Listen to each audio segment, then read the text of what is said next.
ça au Seigneur d'abord? Fait que Seigneur, on te remet ce cours qu'on va suivre, l'étude que M. Lacueva a faite. Et en tout cas, je veux te remercier pour ce monsieur qui a découvert l'œuvre de ta grâce. Puis après ça, il était prêt à perdre sa job parce qu'il était curé. Et puis, c'est bien, tu as fait de lui un pasteur évangélique après.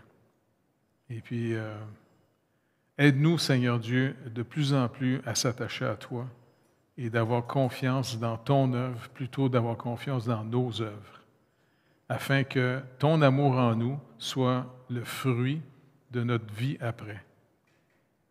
Et puis, Seigneur Dieu, qu'on ne soit pas en compétition les uns contre les autres, parce que finalement, c'est toi qui vis en nous. Et on veut faire ta volonté. Fait que merci de bénir le temps qu'on va avoir ensemble autour de ce cours. Merci, Père, dans le précieux nom de Jésus. Amen. Et puis, à la fin, je vais demander à Pasteur Yves qui va nous parler un peu sur... c'est parce que j'ai pris le livre, j'ai tout transcrit, puis j'ai mis les versets. Tu sais, ça va plus vite que d'ouvrir la Bible et chercher tous les versets. Puis le premier passage qui va nous bien faire comprendre l'étude, c'est Romains chapitre 5, versets 12 à 14. Il dit, c'est pourquoi, comme par un seul homme, le péché est entré dans le monde, et par le péché, la mort. Et qu'ainsi la mort s'est étendue sur tous les hommes, parce que tous ont péché. Car jusqu'à la loi, le péché était dans le monde. Or, le péché n'est pas imputé quand il n'y a point de loi. Cependant, la mort a régné depuis Adam jusqu'à Moïse, même sur ceux qui n'avaient pas péché par une transgression semblable à celle d'Adam, lequel, Adam, ici, est la figure de celui qui devait venir. Ça, c'est vraiment un passage que l'apôtre Paul souligne qui est très important. Regardez, tout ce qui naît de la chair, on est tous mortels. On est tous séparés de Dieu. OK? Et puis, Adam, ici, est une explication de... C'est pour ça que même un petit bébé, même s'il n'a pas fait de péché spécial, il peut mourir. Pas à cause de ses fautes personnelles, à cause de tout ce qui est né d'Adam est séparé de Dieu et on est mortel. La mort est en nous. Et il dit, c'est une figure, c'est une image de celui qui devait venir. C'est pour ça qu'en naissant de nouveau, c'est pour ça que Jésus avait dit une fois à Nicodème, qui était un théologien de l'époque, un juif, puis Jésus était quand même déçu de voir que les Juifs avaient perdu de vue la promesse de Dieu. Si Dieu a fait un peuple qu'on appelle les Juifs à partir d'Abraham, qui est un païen finalement, qui a été cherché à Ur, OK? Et puis finalement, Dieu a fait un peuple et pour venir par la chair de ce peuple-là. Il s'est fait un humain dans le corps de Marie. C'est quand même intéressant. Et quand il a parlé à Nicodème, il a rappelé une chose. Nicodème, lui, était beaucoup dans la religion. Et puis, il est sûr qu'il pourrait être sauvé en observant les lois de Moïse. Puis Jésus lui a dit une vérité fondamentale. Si tu n'es pas né de nouveau, tu ne verras pas le royaume de Dieu. Donc, c'est la nouvelle naissance. Quand on vient au Seigneur, qu'on reçoit Christ, le Sauveur, Jésus-Christ dans notre vie, par la foi. La foi, c'est juste la confiance. Tu sais, c'est pas de se faire accroire assez, tu sais, de monter, je sais pas, tu sais, je me fais accroire, je me fais accroire, je me fais accroire, je me fais accroire, je me fais accroire. Non, non, tu n'as pas besoin de te faire accroire. Tu as juste à faire confiance que Dieu n'est pas un menteur. Il a tellement aimé le monde qu'il a donné son Fils unique afin que quiconque croit en lui ne périsse pas et la vie éternelle. Donc, si Dieu donne, il nous reste juste une chose à faire après, le recevoir. Et c'est Christ qui rentre en nous, il va devenir, on pourrait quasiment dire, le deuxième homme, quasiment le deuxième Adam. Ce qui est né de l'esprit vit éternellement. Ce qui est né de la chair va mourir. Donc, c'est pour ça, cassez-vous pas la tête, là. On pointe des rhumes en chemin, puis à un moment donné, on va ramener à la terre ce qui était à terre, Mais comme Paul dit, c'est pas grave. Oui, nos corps vont mourir à cause du péché. Mais il dit, notre esprit va vivre à cause de la justice de Christ. Et si vous remarquez, si les gens meurent aujourd'hui, c'est une expression qu'on va voir souvent dans la compréhension du salut. Le mot imputation. OK? Imputation. Parce que dans la théologie catholique, la justice n'est pas par imputation, elle est par infusion. C'est pour ça que dans la théologie catholique, ils pensent qu'ils ont le pouvoir par le baptême de baptiser un bébé et de mettre la semence de la vie éternelle, et après ça, de le mettre sur un programme afin que les bonnes œuvres s'infusent. Et puis le curé ici, quand il a découvert l'œuvre de la grâce, il va vraiment faire un nettoyage là-dedans, en montrant, en disant, la sanctification ajoute absolument rien à notre justification. Et ça, c'est très important, parce que notre sanctification, c'est de tasser les anciennes idoles pour de plus en plus apprendre à marcher avec le Seigneur. Tu sais, ce n'est pas une question d'être plus sauvé. C'est une question de comment je reçois, au fond, la volonté de Dieu pour marcher dans sa volonté, parce qu'on est devenu son corps. Vous allez voir, il est vraiment intéressant. C'est sûr qu'il a perdu sa job aussi quand il est devenu... Parce que c'est un curé, il était chanoine, et puis il était un enseignant dans un collège biblique en Espagne. Fait que quand il a commencé à faire... il s'est fait mettre dehors, fait que, il est parti en France. Et puis il est devenu finalement un évangéliste, puis avec le temps, du monde se sont mis autour de lui, fait qu'il est devenu pasteur. Et puis il a écrit un livre pour aider les gens à mieux comprendre l'œuvre de la grâce de Dieu. On n'est pas sauvé par la foi, on est sauvé par la grâce de Dieu. La foi, c'est le moyen qu'on reçoit. C'est juste la confiance. OK. Donc, il commence dans l'ordre du salut. Il fait juste comme donner finalement une structure théologique. Il dit la doctrine de la grâce est comme un fil d'or qui lie ensemble toutes les branches de la théologie dogmatique. En effet, elle unit entre elles toutes les grandes doctrines. La doctrine fondamentale de la révélation, qui en elle-même est déjà une grâce. Tu sais, quand on lit notre Bible, là, c'est quand même fascinant parce que c'est Dieu qui révèle qui il est et comment on va être sauvé. Ce n'est pas, contrairement à des théologiens libéraux, qui disent non, non, c'est leur expérience. Parce qu'il y a d'autres religions qui ont écrit des livres. Par exemple, l'hindouisme, c'est les conclusions de l'expérience des gens qui ont écrit leurs livres sacrés. Tandis que ici, la révélation, c'est poussé par les prophètes. Un prophète, il est saisi par Dieu et le Saint-Esprit pousse le prophète, non pas de parler de son expérience, mais c'est l'œuvre, c'est la parole de Dieu qui écrit. Et ça, c'est vraiment important. Après ça, la doctrine de la Trinité, où nous voyons le Père qui aime, le Fils qui rachète et le Saint-Esprit qui vivifie. C'est lui qui est en nous, qui nous a donné toute l'imputation de l'œuvre de Christ. Donc, la mort de Christ, le Saint-Esprit, fait que par le sang de Christ, on est totalement purifié de tous nos péchés et il fait une autre œuvre très importante. Il va imputer la justice de Christ à chaque croyant. Est-ce que vous réalisez que vous êtes juste comme Dieu?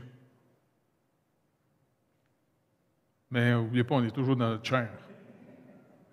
Tu sais, on reste des fois un petit peu les têtes à claques. Après ça, la deuxième doctrine, la doctrine de la chute, car seule la grâce divine peut répondre à la profonde misère de l'homme qui a subi la chute. Romains 3, 23, qui dit « Car tous ont péché et sont privés de la gloire de Dieu. » La Christologie, puisque tout en Jésus-Christ, sa personne et son œuvre est l'expression de la grâce. Quand on pense que la deuxième personne de la Trinité, Dieu, s'est fait un être humain pour venir payer notre dette. Puis pour payer notre dette, il fallait qu'il se mette exactement comme nous en être humain et faire face à l'ennemi qui nous a eus dans le jardin. Il s'est incarné en vrai être humain. Il s'est limité à être un être humain. C'est quand même fascinant. Dieu qui est éternel, il est devenu un être humain. Moi, j'ai hâte de rencontrer Jésus pour lui poser des questions en disant « Comment tu as vécu ça? Ça devait être fatigant. Tu sais, tu étais dans ta gloire éternelle, puis tu es devenu un être humain comme nous autres. Tu t'es fait niaiser par bien du monde, et puis après, tu t'es fait battre à mort. Et ça doit se faire mal, se faire clouer sur du bois, tu sais, battu à mort, une couronne d'épines. Mais il dit, j'avais le pouvoir de donner ma vie et aussi de la reprendre. C'est comme ça qu'il a donné sa vie, une vie parfaite, sans péché, et c'était lui, l'image de l'Ancien Testament, le fameux agneau qui avait été immolé, qui avait été tué en Égypte. Tu sais qu'on mettait le sang sur la porte, et quand l'ange exterminateur passait, il passait au-dessus des maisons, quand il voyait le sang. Il n'allait même pas évaluer la qualité des gens dans la maison. Encore une fois, un acte de confiance. La foi se manifeste par l'obéissance, c'est tout. Tu sais, le mot Pâques, Pessah, en hébreu, les Anglais l'ont traduit directement. Comment ils appellent Pâques en anglais? Passover. Parce que l'ange passait au-dessus. Et c'est pour ça que nous, maintenant, on a plus que le sang d'un agneau sur la porte, c'est le sang de Jésus-Christ sur notre vie. Parce qu'on reconnaît, oui, on est coupable. Oui, on est coupable. Ta loi, écoute, on ne l'atteint pas. Tu as raison de nous condamner. Merci, Seigneur Jésus-Christ, pour ton amour d'avoir payé notre dette. Tu sais, c'est de recevoir. Après ça, l'ecclésiologie, car l'Église est le fruit de la grâce et que le pléroma, c'est un mot grec qui veut dire la plénitude, la pléroma, la plénitude de Christ, elle devient à son tour instrument de salut et canal de grâce. C'est pour ça que l'Église, c'est vraiment important qu'on soit ensemble. Parce que, une autre expression que Paul dit que nous sommes le corps de Christ. On est des membres. Et le Saint-Esprit va donner des portions différentes à chacun d'entre nous et on va devenir une équipe complémentaire. Et puis, c'est comme ça qu'il continue à aller annoncer l'Évangile, à manifester la bonté et l'amour de Dieu envers les perdus. Et, il y a l'aspect évangéliste, il y a l'aspect diaconal, il y a toutes sortes d'aspects, là, tu sais. Après ça, l'eschatologie, qui est l'aboutissement de l'œuvre de la grâce, la glorification des rachetés et le triomphe du Rédempteur pour l'honneur et la louange de Dieu qui est amour et en qui tout est grâce. L'eschatologie, c'est la fin des temps. Bientôt, ça va être tout fini, ce qui se passe en ce moment ici. Puis on va être dans... Écoutez, on s'en va dans quelque chose, là, c'est dur à imaginer. On s'en va vivre avec Dieu. Puis Dieu, il va nous recevoir comme un Père. Il nous a adoptés. Et le Seigneur Jésus-Christ, qui est la deuxième personne de la Trinité, il va être notre grand frère. Parce qu'il est monté, il est retourné à la gloire de son Père. Tu sais, Dieu est retourné sur son trône. Mais ce qui est le plus fascinant, il est retourné en être humain. Et lui, il est là comme on va être. Il est retourné comme un être humain glorifié maintenant. Tu sais? Et ça va être ce qu'on va être quand il va venir nous chercher, qui va avoir la fameuse résurrection. En tout cas, moi, j'ai bien hâte. Exode 33, versets 18 à 19, ça, c'est quelque chose d'important. Moïse dit, « Fais-moi voir ta gloire. » L'Éternel répondit, « Je ferai passer devant toi toute ma bonté, et je proclamerai devant toi le nom de l'Éternel. Je fais grâce à qui je fais grâce, et miséricorde à qui je fais miséricorde. » Donc, il est en train de montrer ici qu'il fait grâce à qui il fait grâce, miséricorde. Donc, ça n'a rien à voir avec nous autres. Ça, c'est rassurant. Ça n'a rien à voir avec nous autres. C'est pas que Dieu nous a regardés au travers de l'éternité pour dire « Ah, OK, m'a le sauvé, m'a la sauvé elle. Ah oui, elle est plus gentille que les autres. » Non, le Seigneur sauve pure grâce. C'est lui qui sauve. Ça n'a rien à voir avec nous autres. Ça, c'est rassurant. Donc, l'ordre du salut dans l'éternité, on appelle un ordre du salut le processus par lequel le salut, acquis par Jésus-Christ, s'applique personnellement à ceux qui sont sauvés. Pour bien comprendre ce processus, il faut revenir à l'alliance éternelle que Dieu, le Dieu trinitaire, a établie pour sauver l'homme déchu. Plusieurs textes bibliques impliquent l'existence d'une telle alliance au sein même de la Trinité. Dans Hébreux 10, versets 5 à 7, qui dit « C'est pourquoi Christ, entrant dans le monde, dit « Tu n'as voulu ni sacrifice ni offrande, mais tu m'as formé un corps. Tu n'as agréé ni holocauste ni sacrifice pour le péché. Alors j'ai dit, voici je viens. Et dans le rouleau du livre, il est question de moi pour faire, ô Dieu, ta volonté. » Donc on voit ici que le Seigneur, tous les sacrifices dans l'Ancien Testament étaient juste l'image du fameux sacrifice qui va avoir une fois pour toutes, quand Christ va s'offrir à la croix. Comprenez? Donc, en Israël, ça ne sauvait personne, les sacrifices. Ce qui sauvait les Juifs, c'est ceux qui mettaient leur confiance dans la promesse que Dieu a faite. D'après vous, quand est-ce que Dieu a promis de nous sauver?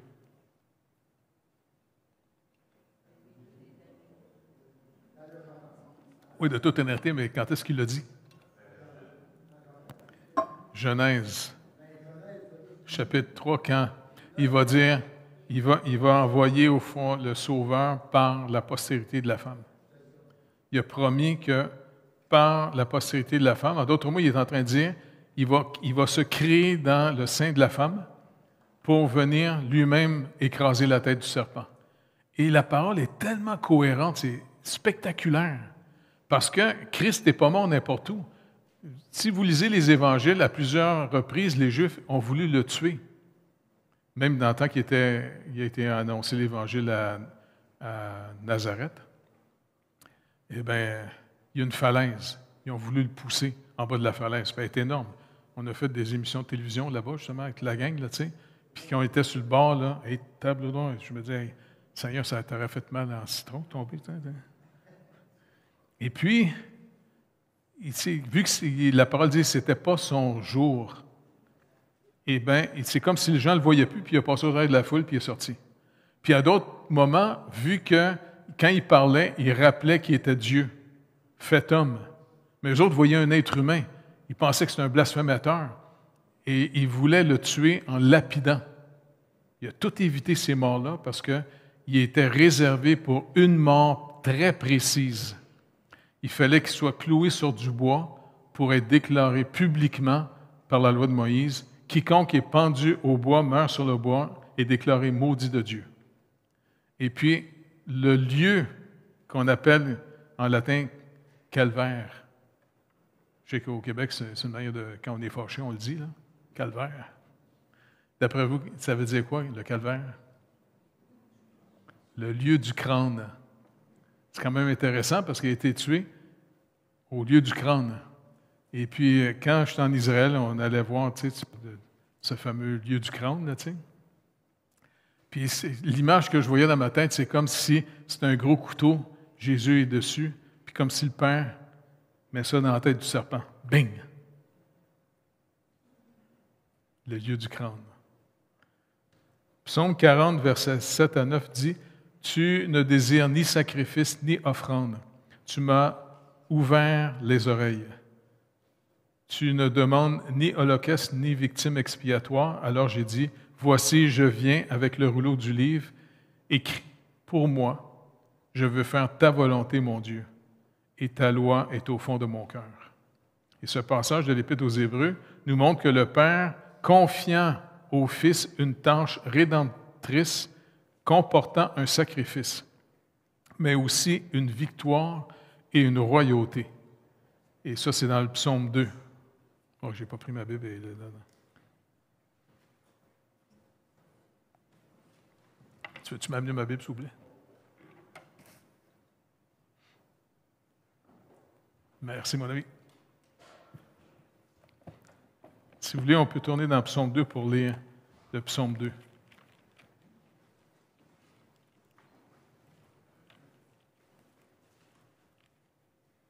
C'est un psaume que je trouve qu'on vit encore. Sauf quand Dieu intervient dans la vie de quelqu'un. Psaume 2.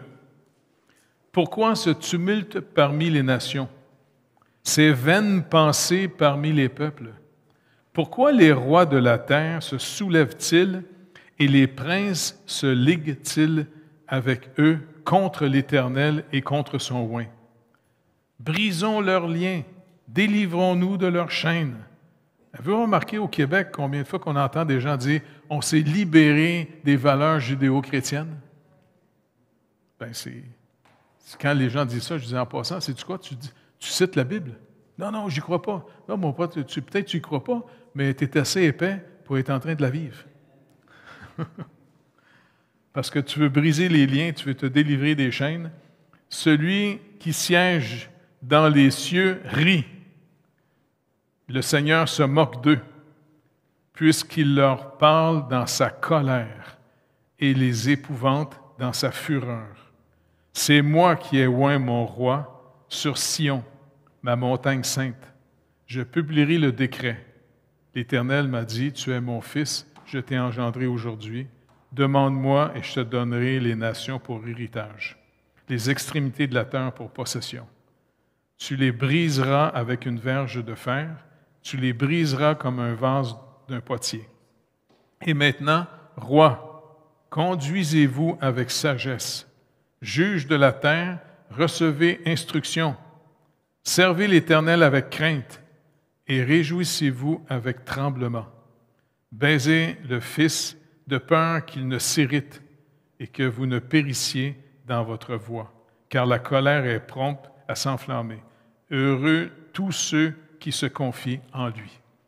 Donc, on voit ici, ça se vit au travers de l'histoire de l'humanité sans arrêt. Puis il y a des périodes, des fois, dans les nations où ça se calme. Tu sais, où est-ce que finalement, il y a un respect pour la parole de Dieu.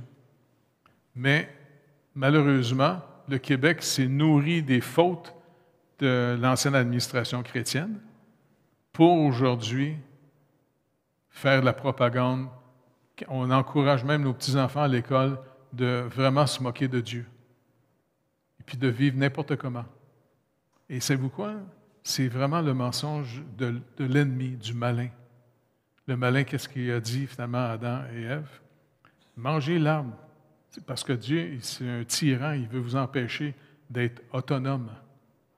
Et puis finalement, en mangeant de la connaissance, en mangeant de l'arbre, eh bien finalement, ils se sont séparés de Dieu, ont brisé l'alliance. Et puis le but, c'était de devenir comme Dieu. Avez-vous remarqué dans notre culture?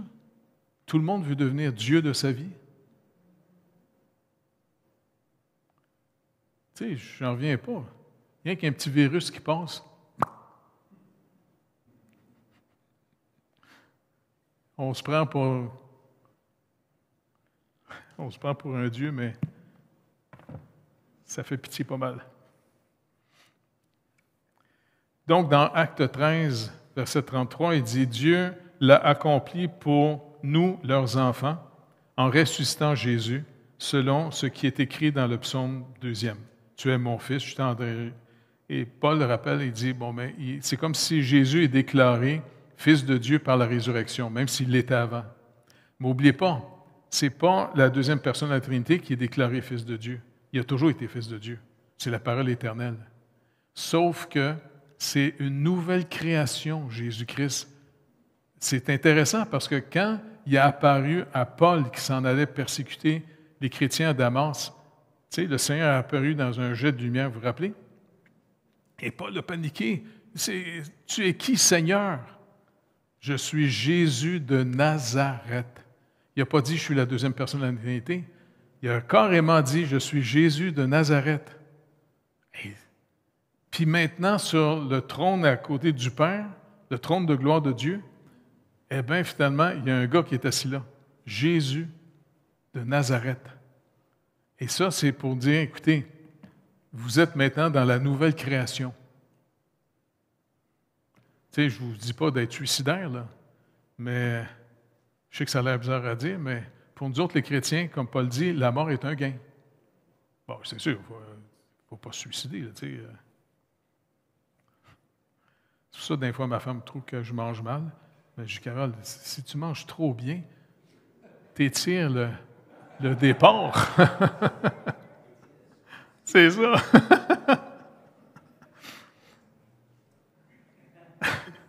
1 Corinthiens 15, 24, 26 nous dit « Ensuite viendra la fin quand il remettra le royaume à celui qui est Dieu et Père, après avoir détruit toute domination, toute autorité et toute puissance. Car il faut qu'il règne jusqu'à ce qu'il ait mis tous les ennemis sous ses pieds. Le dernier ennemi qui sera détruit, c'est la mort. Dieu, en effet, a tout mis sous ses pieds. Mais lorsqu'il dit que tout lui a été soumis, il est évident que celui qui lui a soumis toute chose est accepté.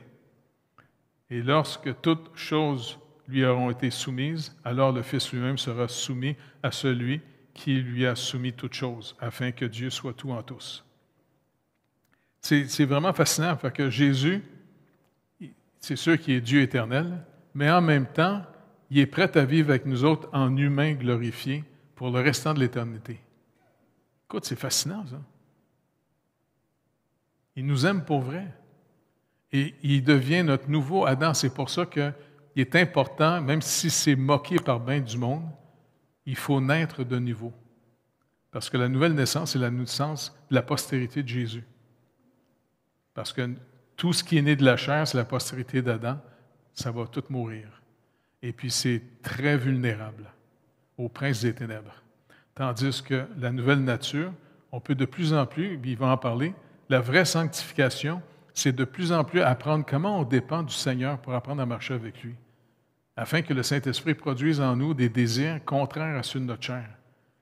Et là, ça devient fascinant parce que plus on marche avec le Seigneur, plus on le connaît. Ce n'est pas juste de l'information, c'est de vivre des choses avec lui. Eh bien, notre foi est de plus en plus concrète. Hébreux 1,5 dit « Car auquel des anges Dieu a-t-il jamais dit « Tu es mon fils, je t'ai engendré aujourd'hui, et encore je serai pour lui un père, et tu seras pour moi un fils. » Si on parle de Jésus de Nazareth. Tu sais. Hébreux 5,5 « Et Christ ne s'est pas non plus attribué la gloire de devenir souverain sacrificateur, mais il la tient de celui qui a dit « Tu es mon fils, je t'ai engendré aujourd'hui. » Et ça, c'est un principe très important. Il nous a montré le chemin de marcher avec Dieu. Suivons la volonté de Dieu. Ce n'est pas nous autres qui décident ce qu'on va faire. Il faut vraiment essayer de discerner la volonté de Dieu, puis de le suivre. T'sais? Luc 22, 29 dit « C'est pourquoi je dispose du royaume en votre faveur, comme mon Père en a disposé en ma faveur. » Il nous a donné finalement le royaume. Dans ce dernier verset, le verbe utilisé « diatétémi » est une même famille que « diatéké » qui veut dire « alliance ». Donc Jésus est envoyé du Père, il a accompli la volonté et l'œuvre de son Père d'une manière parfaite, il va jusqu'à faire de cette volonté sa nourriture. Cela apparaît particulièrement dans l'Évangile de Jean. Vous vous rappelez, dans Jean 4, verset 34, il dit, Jésus leur dit, « Ma nourriture est de faire la volonté de celui qui m'a envoyé et d'accomplir son œuvre. » Et ça, c'est quelque chose d'important pour nous. Étant né de nouveau, si on discerne sa volonté et qu'on fait sa volonté, ça fortifie notre homme intérieur. C'est comme ça que, en marchant avec le Seigneur, on a de plus en plus, je ne sais pas comment vous dire, une conviction solide. Tu sais?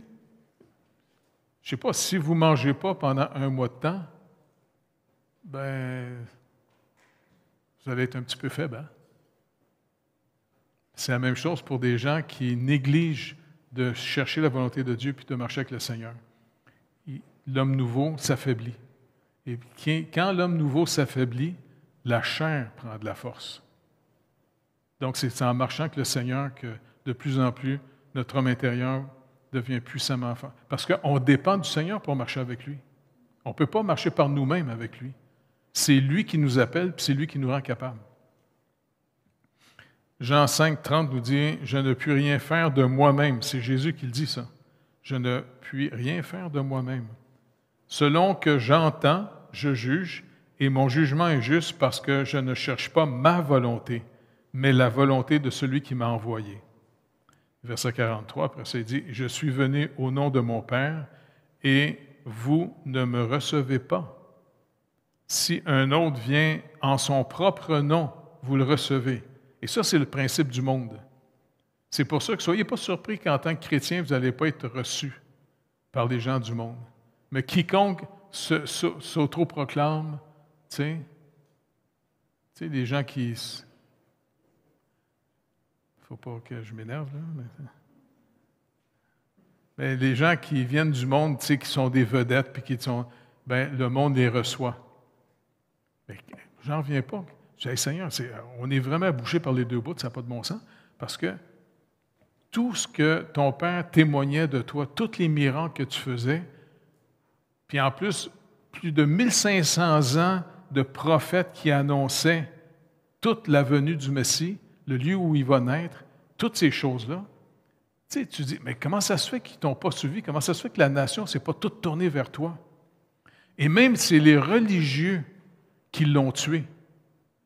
Parce que finalement, les religieux, ils vivaient à devenir meilleurs.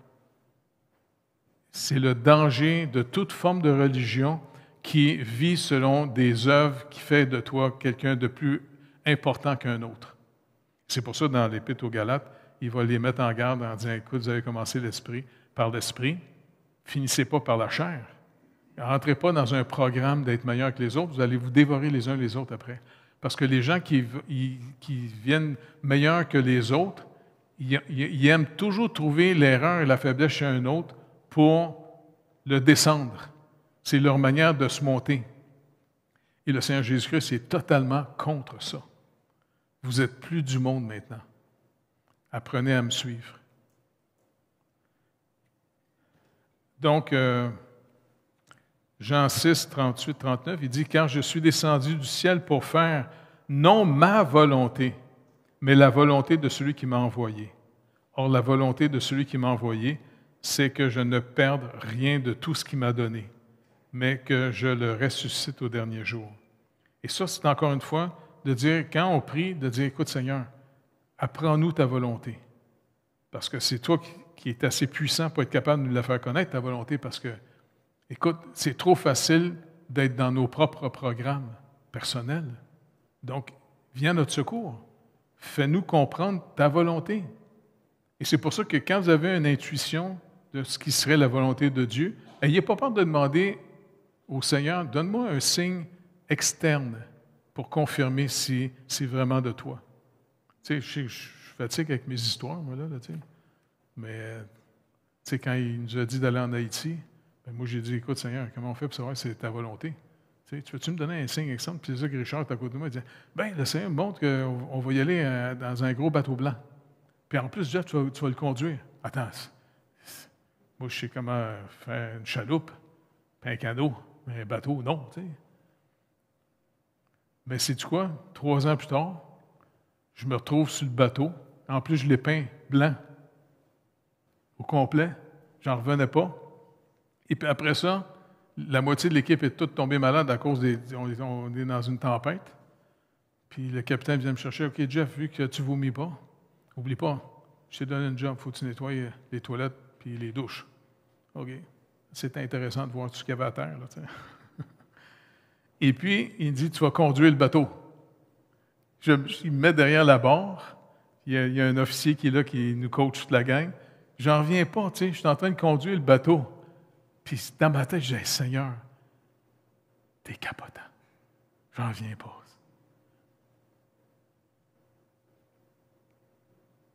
Non, c'est trippant marcher avec le Seigneur.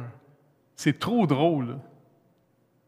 Tu sais, t'as beau être un épais, bien, tant mieux, c'est lui qui vient vivre en nous. C'est lui qui va nous coacher. C'est lui qui s'occupe de nous autres. C'est trop trippant, ça, cette affaire-là. On va aller jusqu'à Isaïe 53, verset 10 ou verset 12. « Il a plu à l'Éternel de le briser par la souffrance, après avoir livré sa vie en sacrifice pour le péché. Il verra une postérité et prolongera ses jours. Et l'œuvre de l'Éternel prospérera entre ses mains. À cause du travail de son âme, il rassasiera ses regards. Par sa connaissance, mon serviteur juste justifiera beaucoup d'hommes. Le mieux, ce serait beaucoup d'humains. Il se chargera de leurs iniquités. C'est pourquoi je lui donnerai part avec les grands. Il partagera le butin avec les puissants, parce qu'il s'est livré lui-même à la mort, et il a été mis au monde des malfaiteurs, parce qu'il a porté le péché de beaucoup d'hommes et qu'il a intercédé pour les coupables. C'est quand même intéressant, parce que quand Jésus a été tué, il a été tué entre deux bandits. Tu sais, notre Dieu, quand il s'est fait humain, Jésus, il était vraiment humble. C'est incroyable. Il nous aime pour vrai. C'est pour ça, tu sais, de répondre à son amour, c'est de le suivre. C'est tout. Tu sais? Éphésiens 4, versets 8 à 10 nous dit, c'est pourquoi il est dit, étant monté en haut, il a amené des captifs. Il a fait des dons aux hommes.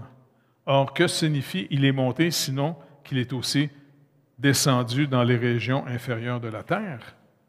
Celui qui est descendu, c'est le même qui est monté au-dessus de tous les cieux afin de remplir toutes choses. Il a reçu de son Père le butin. Tu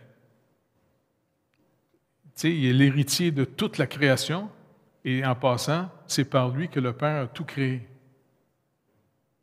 Et maintenant, vu qu'on est né de nouveau, est-ce que vous réalisez qu'on est devenu, avec Jésus-Christ, héritier de la prochaine création?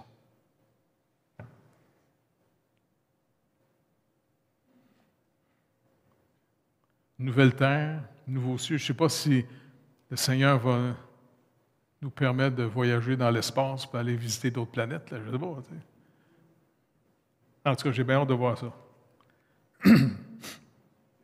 Donc, il donne plein de versets ici pour montrer que c'est vraiment lui, en tant qu'homme, qui a payé pour le péché afin de nous délivrer. Et le seul moyen d'être sauvé, c'est de le recevoir dans notre vie. Et quand on le reçoit dans notre vie, ben, c'est lui qui va produire en nous la repentance et la véritable foi. Donc, ce n'est pas nous autres qui essayons de faire ça. C'est de le recevoir. Le Saint-Esprit va faire de la lumière en nous et il va changer notre interprétation de nos péchés. Et on va commencer à voir différemment notre ancienne vie en disant hey, « c'est vrai, ça... » tu sais. Et puis en même temps, c'est lui qui produit aussi la confiance dans l'œuvre qu'il a faite, la sienne. Et il va nous enlever la confiance dans ce qu'on fait nous. Et toute notre action va découler, non pas d'essayer d'être meilleur puis de se rassurer, elle va découler de l'amour que le Saint-Esprit verse en nous, l'amour de Dieu. Et l'amour de Dieu en nous va nous motiver à prendre plaisir à aider les autres.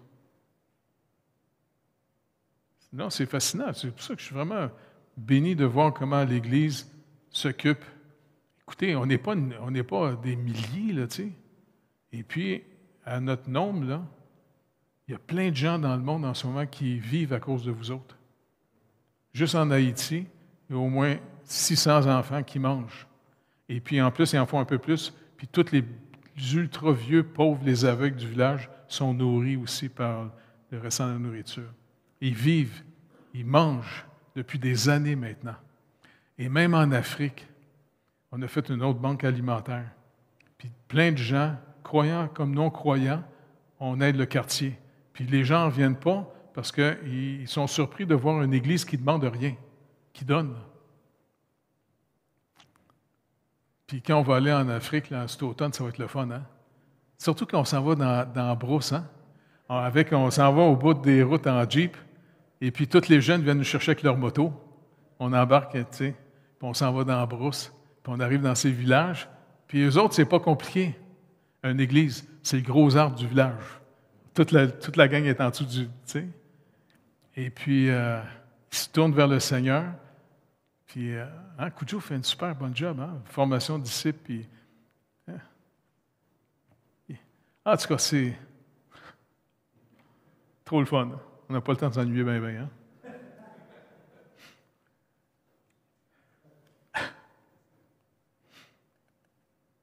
Ça fait que l'ordre du salut dans le temps, on peut aller à ça maintenant, c'est de la résolution de la rédemption des hommes déchus prise par les personnes de la Trinité, découle l'alliance de la grâce, dans laquelle Dieu manifeste son amour pour les pécheurs à travers l'œuvre de Christ. Et toute l'alliance, il y a deux parties. Ici, toutefois, l'initiative vient totalement de Dieu. C'est lui qui décrète le salut, pourvoit au moyen de la rédemption, la croix, donne aux croyants l'esprit vivifiant avec la foi qui justifie et la repentance qui transforme et la persévérance qui atteint le but. Le fondement de l'alliance est en Dieu seul. On est l'œuvre de Dieu. Et ça, c'est encourageant.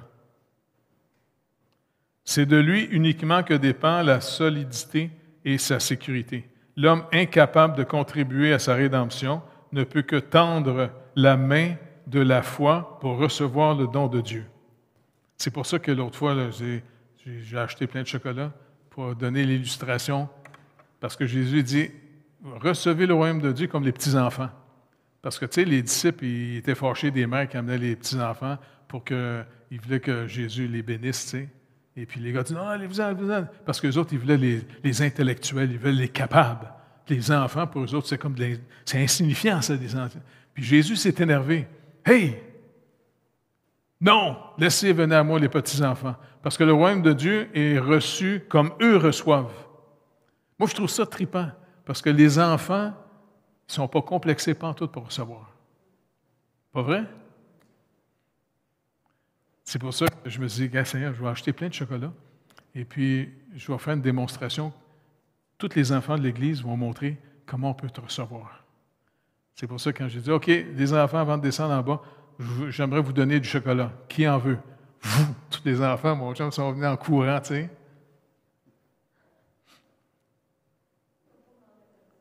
Pas en tout, ils n'ont pas dit, « Ah, je ne mérite pas ça, j'étais pas assez gentil aujourd'hui. »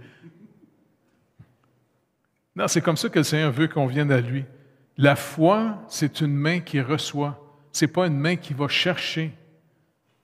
C'est parce que malheureusement, il y a certaines églises qui pensent que la foi, il faut bâtir beaucoup de foi, il faut craquer la foi pour qu'on puisse aller chercher. Non. La foi, elle vient de ce qu'on entend. Le juste vit par la foi. Et Paul dit, la foi vient de ce qu'on entend. Donc, plus on connaît les Écritures et les promesses de Dieu, quand on connaît les promesses de Dieu, bien, priez en fonction des promesses de Dieu. OK, Seigneur, tu sais, tu dis que tu me pardonnerais, bien, je te confesse mes fautes. Tu as raison. Et puis en même temps, tu dis, Seigneur Dieu, qu'on peut te demander notre pain quotidien. Puis, c'est trippant, hein? Le Seigneur nous a donné bien du pain, hein? Non, je te dis, je vous le dis, c'est comme ça qu'on reçoit sur la base de ses promesses à lui.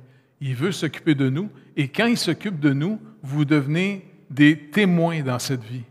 Pas juste des religieux qui se font croire, vous êtes des personnes qui sont en train de découvrir que Dieu est vrai, véritable. Il nous aime pour vrai. Il aime les pécheurs. Même quand les gens disent « Ah, c'est-tu parce que tu es bon que Dieu t'aime? » Non. Il m'a ramassé, j'étais une poubelle. Il a vidé la poubelle, il l'a purifié. Et puis, il est même venir dans la poubelle. Il nous aime. Et puis, il nous transforme. C'est vraiment fascinant de voir comment Dieu peut nous transformer, hein?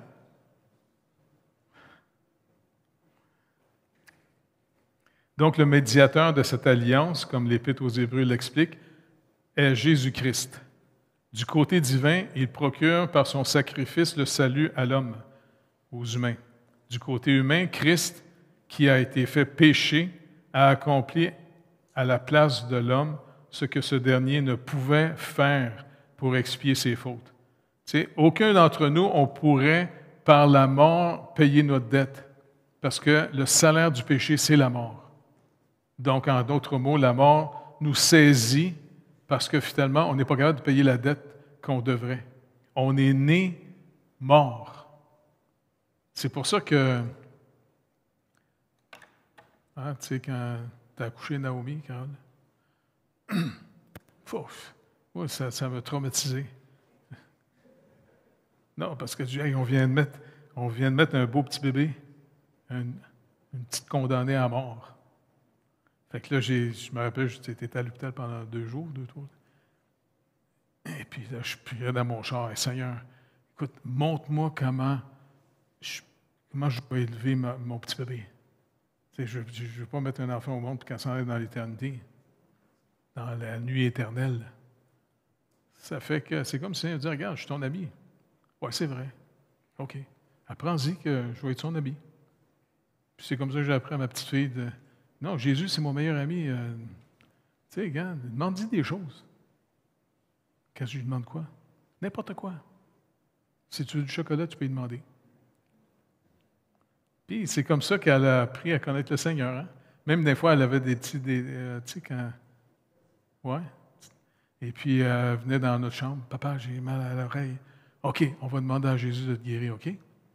OK. Fait que là, je fais, « Seigneur Jésus, tu peux-tu la guérir? Parce que je n'ai pas de médicaments, là, c'est la nuit. » Puis, elle dit, « Hé, papa, c'est parti. » Elle allait se coucher. Trop trippant, tu sais. Il nous aime, Dieu. Il ne nous aime pas parce qu'on est aimable. En nous aimant, il nous transforme aimables.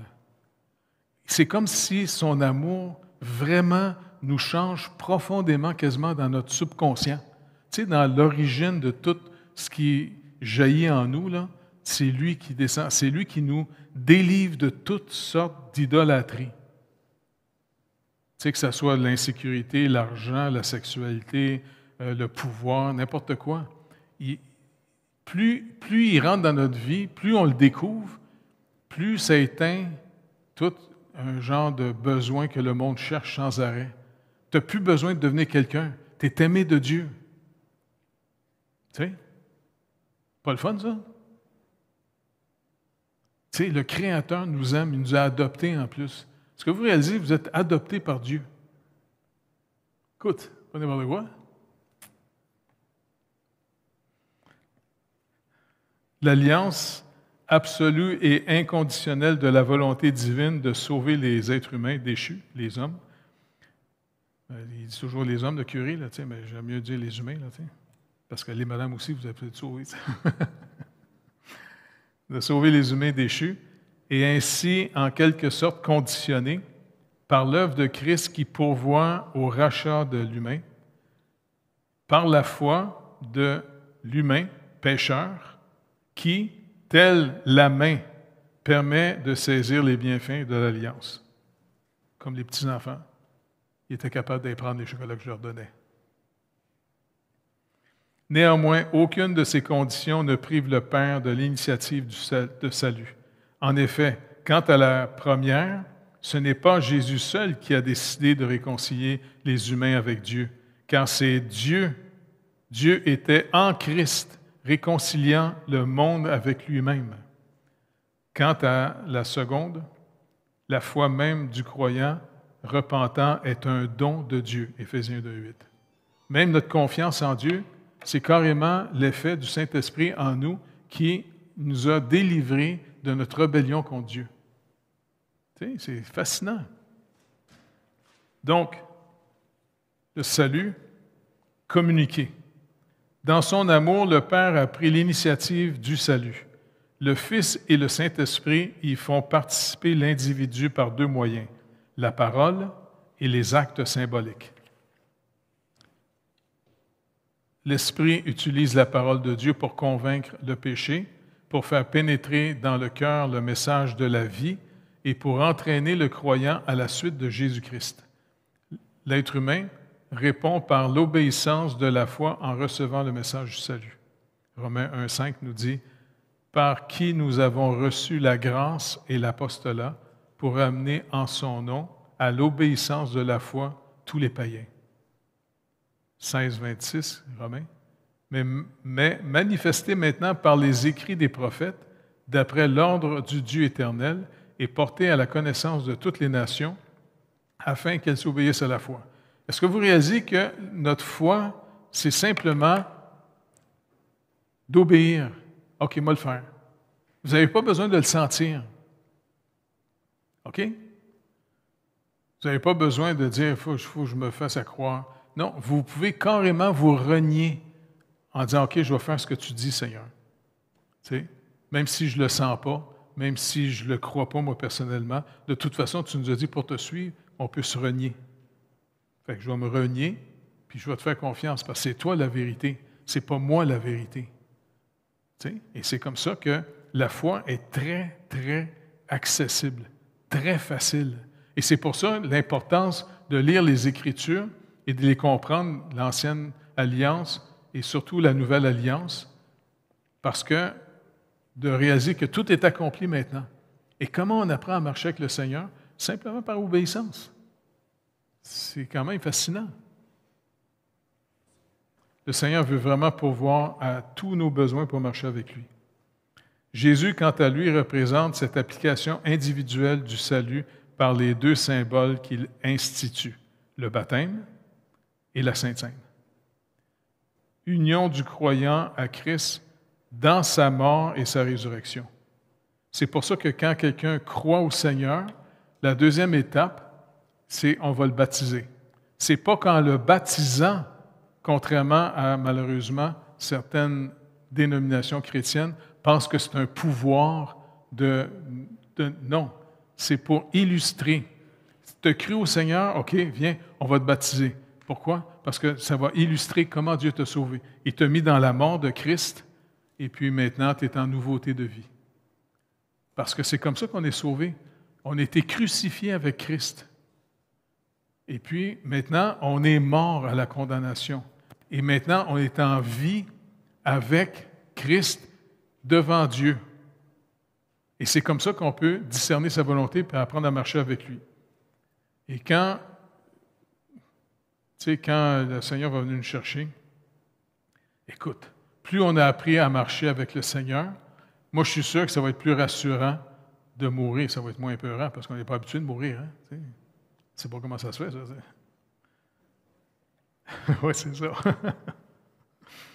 1 Corinthiens 10, 17 nous dit « Puisqu'il y a un seul pain, nous qui sommes plusieurs, nous formons un seul corps, car nous participons tous à un même pain. » Donc, le pain était brisé, tu sais, et c'est montrer le corps.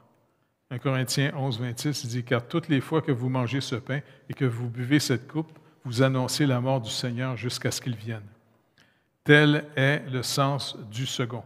Le chrétien y répond par l'obéissance du cœur, la confession de la bouche, la conformité de son comportement au commandement de Christ. La foi et la prière ne sont que des conditions subjectives pour la réception des bienfaits du salut. On appelle improprement moyen de grâce. Donc, c'est comme ça que le Seigneur, finalement, à toutes les fois qu'on prend la communion, c'est pour nous rappeler comment il nous a sauvés. C'est une manière de reconnaissance. Puis le baptême, c'est toujours pour rappeler, il nous a mis dans la mort de Christ. Vous avez maintenant plus de condamnation. Comme Paul le dit dans Romains, chapitre 8, le croyant maintenant qui a mis sa confiance en Christ, il n'y a plus de condamnation. C'est pas qu'en nous-mêmes on est parfait, c'est qu'on est mort dans la mort de Christ. Et puis c'est quand même rassurant. Et puis après ça, en apprenant à marcher avec lui, on désamorce notre chair pour fortifier de plus en plus notre homme nouveau, tranquillement. Ça ne sera jamais parfait parce que même Paul, qui était vraiment un phénomène spirituel incroyable, même lui, il dit, je n'ai pas atteint encore la perfection, mais j'oublie ce qui est en arrière puis je tends vers en avant. Donc, c'est pour ça qu'il faut s'encourager entre nous autres de toujours se rappeler, je suis mort à ma condamnation. Maintenant, je suis vivant pour Dieu en vue de ce qu'il prépare. Et je vous le dis, plus vous allez apprendre à marcher avec le Seigneur, plus votre foi va devenir concrète. C'est fascinant. OK, on va arrêter là. Tu veux-tu venir nous parler du document? Il s'en vient.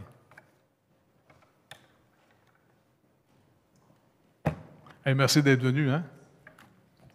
Merci. Si vous voulez avoir le document, on a deux formats.